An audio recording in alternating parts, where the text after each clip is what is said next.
O primeiro episódio de Loki é nostálgico, divertido e a gente já pode começar a traçar as primeiras teorias. E sim, cá entre nós, o Mephisto tá na série. Vem entender tudo agora, nesse vídeo. Eu sou o João Marcos Carneiro e esse é o Cultura Popcia, seja muito bem-vindo. Fala galera, esse aqui é o primeiro vídeo falando sobre o primeiro episódio de Loki, que finalmente estreou pra gente nesta quarta-feira, 9 de junho. E o primeiro episódio, ele é muito bom, sim, não é tão estimulante, tão aventureiro assim, mas ele já traz boas revelações, traz boas gracinhas, piadinhas e tal. E olha, essa história aí de Mephisto, o pior é que é verdade, o Mephisto tá na série. Pelo menos nesse primeiro episódio aí tem uma citação ao capeta. Mas vamos lá, antes da gente começar a nossa análise aqui do episódio 1, eu quero pedir para que você se inscreva no canal, porque a gente vai acompanhar toda quarta-feira, vai ter logo de manhã cedinho, esse horário aqui que você está assistindo esse vídeo, por exemplo, não sei que horário que é, mas esse vídeo está disponível desde muito cedo, certo? Então você se inscreve no canal, porque aqui nesse canal você vai ser muito beneficiado com vídeos logo cedinho dos episódios novos de Loki. Então se inscreve aqui no Cultura Popcia, vamos crescer essa comunidade que curte o Loki, que curte o universo cinematográfico da Marvel e claro, muitas teorias, muitas notícias de Loki e de todo o universo da Marvel aqui ao longo de toda a semana. Então clica nesse botão, se inscreve e de quebra aciona o sininho para receber notificação sempre que sair vídeo novo, porque o vídeo de quarta-feira a partir de agora vai ser o vídeo de Loki, certo? Então, como você sabe, para não perder o vídeo, aciona o sininho. Bom, o episódio já começa trazendo pra gente 2012, né? E fazendo a gente ter aquela boa nostalgia, né? Porque a gente já tem ali o Thor, o Capitão América, o Homem de Ferro, o Hulk, toda a galera ali, né? Daquela cena em que eles estão prendendo o Loki, aí eles estão tentando fugir com o Tesseract para voltar no tempo, perfeito? E o Tesseract cai nos pés do Loki, que pega e desaparece, cena de Vingadores Ultimato, certo? Onde o Loki desaparece e a gente já citava, né? Que a série ia começar justamente a partir desse ponto.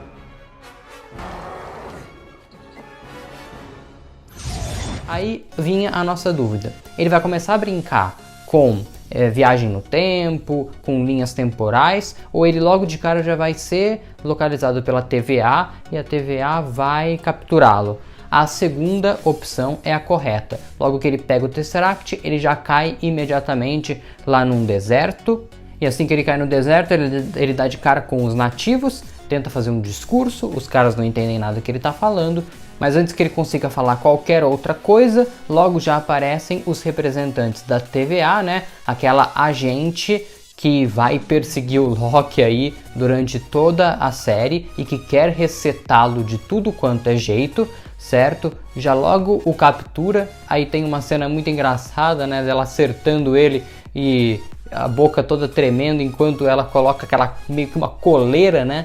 Que serve para a TVA controlar o Loki, certo? E aí ela já pega ele e leva para a TVA, certo? Tudo isso num passe de mágica, abrindo aqueles portais maravilhosos em formato de porta, né? Parece uma porta, aquele retângulo que se abre, certo? E eles chegam na TVA. E aí já temos uma revelação interessante, né? A gente tinha ficado muito com aquele Skrull, acho que foi no primeiro trailer, inclusive, que aparece no momento justamente em que essa agente está chegando lá com o Loki. E aí a gente escuta que aquele Skrull, né, ele é uma variante Skrull, igual esse Loki é uma variante, certo? Então, olha só, até os Skrulls estão tendo variante. Meu Deus do céu, olha a confusão. Aí essa gente entrega o Tesseract pro rapaz ali que cuida meio que da recepção da TVA, certo? O Loki fica desesperado, manda ele cuidar bem do Tesseract e tal, e aí acontecem aquelas cenas, né, em que o Loki perde as roupas dele, né, depois ele tem que assinar a papelada de que tudo aquilo foi tudo que ele tinha dito até aquele momento, e aí ele vai para aquela filinha, né, que só tem ele e uma outra pessoa, que o cara manda ele pegar uma senha. Aí ele pega a senha, e aí enquanto ele tá esperando a vez dele de ser atendido, aparece a Miss Minuto, que é meio que uma mascote, né, da TVA, e aí ela explica toda a história da TVA. Eu acho que esse é um dos pontos mais interessantes desse primeiro episódio. Então ela explica a TVA, que há muito tempo atrás, as linhas temporais elas estavam brigando umas contra as outras. Quando quase estava tudo sendo destruído, né, elas se chocando totalmente, virando uma bagunça total, apareceram os Guardiões do Tempo, que pegaram essas linhas, criaram a linha principal, certo? E toda vez que uma pessoa desaparece da sua linha temporal, criando uma nova, o que eles chamam de variante, né? Essa pessoa vira uma variante, por isso que a gente tem aqui a variante do Loki, porque ele saiu da sua linha temporal e foi parar em outro local onde ele não deveria estar.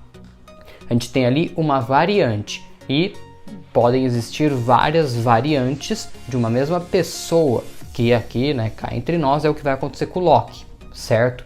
Vai ter esse Loki, que é uma variante, tem o Loki original, aí tem outros Lokis que vão sendo apresentados pra gente ao longo dos episódios. Aí ele vai a julgamento por aquela juíza também, que também promete ser outra personagem muito importante dentro da série, e ela manda simplesmente resetar o Loki. O que eu acho interessante é que, tipo, ele tenta usar os seus poderes ali dentro da TVA, e aí ele tem um insight, né, de que dentro da TVA não funciona esse negócio de magia e tal, de poder, nada disso funciona. Ou seja, o Loki ali dentro, pelo menos, vai ter que ser ele por ele mesmo, sem truques, sem trapaças, sem nada do tipo, né? Mas ele sempre dá o seu jeitinho, ao longo do episódio ele vai dando os seus jeitinhos sim. E aí a juíza manda resetar, e aí o personagem do Owen Wilson aparece. Porém, antes disso acontecer, ele já tinha aparecido antes em outro lugar, onde soldados da TVA tinham sido mortos. E aí ele tá ali numa igreja, mais ou menos parece, né? E aí aparece uma criança. E aí ele fala, bom, tenho nada a perder, né? Vou perguntar para a criança para ver se ela sabe de alguma coisa. Aí ele se dirige até a criança e do lado deles tem um vitral com um capeta. E aí você fala, Mephisto? Sim e não, né? Sim e não, porque quem é o capeta da Marvel é o Mephisto. E aí ele pergunta para a criança, quem foi que fez isso, né? De derrotar os soldados. E ela apontou pro vitral. E aí a gente fala, não foi a Agatha e mais ninguém, foi o Mephisto. E obviamente que é uma referência da criança, né, que está numa igreja ali para falar que quem fez aquilo foi um capeta. Eu tenho uma teoria para essa opção, tá? Mas vamos chegar no final do episódio e eu te digo por que ela ligou a pessoa que fez aquilo ao capeta. Vamos ver no segundo episódio se eu estou certo disso. Perfeito! Agora sim, voltando para a TVA, o personagem do Owen Wilson, né, o Mobius M. Mobius, ele fala para esperar, para não resetar o Loki. O que é resetar? É fazer o cara desaparecer, né? Porque ele já ferrou tudo, é para resetar aquela variante. Tipo, aquela variante ela não pode existir, então você destrói, perfeito? Ele fala para não fazerem isso, que ele tem uma ideia interessante para o Loki. E aí ele leva o Loki, ele se apresenta para o Loki, né? Ele leva o Loki para a sua sala e lá ele começa a mostrar algumas cenas, né, do Loki para ele mesmo e começa a questionar para ele, você gosta de fazer o mal? Você gosta de ser o deus da trapaça, o deus da mentira e tal? E ele lá todo pomposo, né, daquele estilinho do Loki, se achando, falando que ele adora, que ele é mal, que não sei o que e tal. E aí no meio dessas ceninhas, né, todas elas a gente já tinha visto em filmes passados, e aí entra mais um pouco da nostalgia, aparece uma situação que a gente nunca imaginou, que é aquela lenda urbana que existe, né, daquele maluco que teria saltado de um avião em movimento e desaparecido. Esse cara, segundo as explicações da série, era o Loki, que tinha feito uma aposta com o Thor e ele ganhou a aposta. Eis que então, no meio dessa conversa aí, desses videozinhos do Mobius com o Loki, eis que tocam na porta ali da sala do Mobius e é, mais uma vez, aquela agente da TVA que quer resetar o Loki de tudo quanto é jeito. Enquanto ela conversa com o Mobius, o Loki foge. Aê, óbvio, né? E ele levou com ele um controlinho daquela coleira, vamos dizer assim, que toda vez que ele faz uma coisa que o pessoal não quer, eles clicam naquele controle e ele volta para onde ele estava antes. Então, tipo, se ele está indo em direção ao Mobius e o Mobius não quer que ele vá em direção a ele, é só clicar naquele negócio e ele volta para onde ele estava antes. Perfeito? E aí ele deu um jeito de fugir e levou com ele o controle. Ou seja, temos que procurar o Loki e achar ele de alguma forma. E aí ele chega lá numa sala onde ele encontra aquele mesmo rapaz lá do começo do episódio que tinha ficado com o Tesseract. E ele ameaça o cara falando que ia transformar ele em peixe. Aí o cara, mas o que é peixe? Eu passei minha vida inteira atrás de um balcão, eu não faço ideia do que são as coisas. Aí o Loki fala pra ele, eu vou te matar e vai ser doloroso. Aí ele, morrendo de medo, muito carismático aquele cara, espero que ele apareça mais, ele entrega o Tesseract pro Loki, e aí na hora que ele abre a gaveta onde ele tinha guardado o Tesseract, nossa senhora, tá cheio ali de joias do infinito. E ele fala, inclusive, que tem gente ali que usa as joias do infinito como peso de papel, sabe? Aquelas pedrinhas que você coloca para fazer peso em papel, para o papel não sair voando. Então, o pessoal ali usa a joia do infinito como peso de papel. E a Viúva Negra e a Gamora que morreram para recuperar uma das joias. Aí o Loki fica olhando para aquelas pedras ali, mas ele já sabe que não vão funcionar para nada, não vão servir para nada. Então, ele larga ali. Não sei se foi só uma referência ou se isso daí vai ter alguma importância mais pra frente. Vamos guardar no nosso bolso de informação sobre a série, tá? Porque na Marvel nada é por acaso e quem tá inscrito aqui no canal sabe do que eu tô falando, eu adoro falar essa frase, inclusive. Aí aquela gente encontra o nosso glorioso Loki. E aí quando ela vai capturá-lo, ele usa o controlinho, né? Clica no controle e volta pra sala do Mobius. Aí ele chega lá, já que ele tá lá mesmo, sem nada para fazer, com o Tesseract em mãos, é importante lembrar, e resolve pegar aquela fita, né, vamos dizer assim, e resolve olhar o futuro. E aí ele vê a morte da mãe dele, ele vê a morte do Odin, e ele vê a própria morte nas mãos do Thanos. E ali a gente parece que não pela primeira vez, né? Porque a gente já viu um Loki herói na sequência do UCM, né? De 2012 pra frente. E ele termina como um herói lá nas mãos do Thanos. Mas a gente vê pela primeira vez, eu acho, um Loki emocionado. Um Loki realmente pensativo, analisando a situação.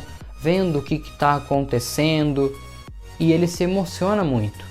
Desde a morte da mãe dele, a morte do pai dele e a sua própria morte. E aí, na hora que ele termina de assistir, né, a sua própria morte em mãos do Thanos, o Mobius entra na sala, né, e ali ele revela pro Loki a verdadeira intenção dele em utilizar o Loki, que é para derrotar uma variante.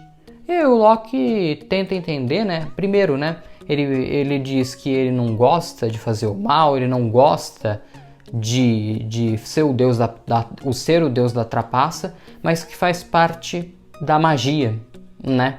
De tudo, de como tudo acontece. Então, ali, o Mobius percebe que funcionou o plano dele, né? De mostrar as coisas para o Loki. E aí ele revela que ele precisa da ajuda dele, que ele teve a ideia de pedir ajuda dele para derrotar uma variante. Mas ele não entende. E aí o Mobius fala para ele que a variante é ele mesmo. E aí a gente já tem então aqui o primeiro outro Loki, a segunda, né, variante de Loki, né, porque esse Loki é a primeira variante. Então nós temos aqui a segunda variante de Loki que não nos foi mostrada.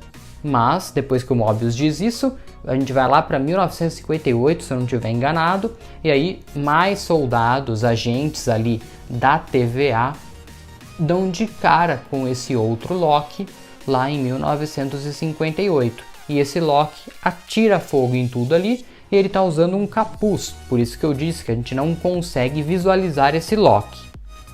Porém, né, já entrando aqui em teoria, pelo que foi vazado e pelo que a gente já conseguiu traçar antes da série estrear, esse Loki deve ser a Lady Loki, que é o Loki mulher e que, segundo as nossas teorias pré-série, é a grande vilã da história.